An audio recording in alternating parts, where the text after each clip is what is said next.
I'm here with Matt, who's a commissioning editor for Channel 4, just been speaking on the panel at the Media Literacy Summit. Can you tell us a bit of what the messages were you were trying to put across?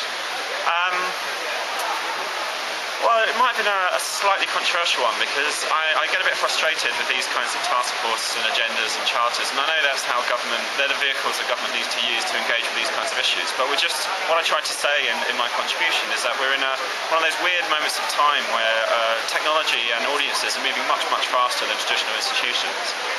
And I suggested that rather than charters and agendas and regulations and codes of conduct, we need cheats and hacks and walkthroughs. We need to kind of create tools for audiences to talk to each other about how they're negotiating these new technologies and how they're doing the kind of things that we've always wanted to do, but just through these amazing time and distance shrinking technologies. So I guess I was kind of saying that in a way the whole point that we've got a big afternoon today all about trying to work out, with media literacy, kind of feels like we're doing the wrong thing in the wrong place.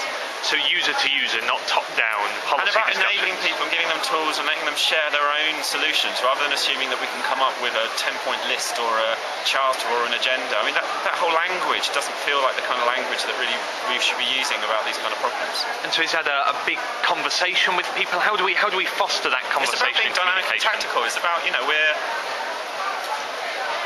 the media space is fragmented. It's not about one space. I think that's the thing that most annoys me. When you're in a world of broadcasting and newspapers, you could talk about the press or you could talk about broadcasters, and everyone kind of knew what you meant. We are not legislating, or we're legislating completely the wrong word, because we should be legislating. We are not performing our lives in one space anymore. We're in small, intimate groups. We're in public groups. We're in groups where we play a role. We're in groups where we're part of the crowd. And all of those have different kind of tactics and issues and problems based on them.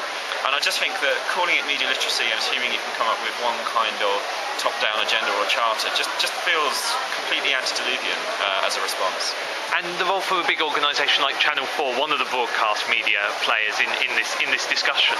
Yes, well, I said at the end that what we're trying to do next year in our education programme is trying to look at how large institutions like Channel 4 can be more tactical and dynamic rather than more kind of top-down and pedagogic.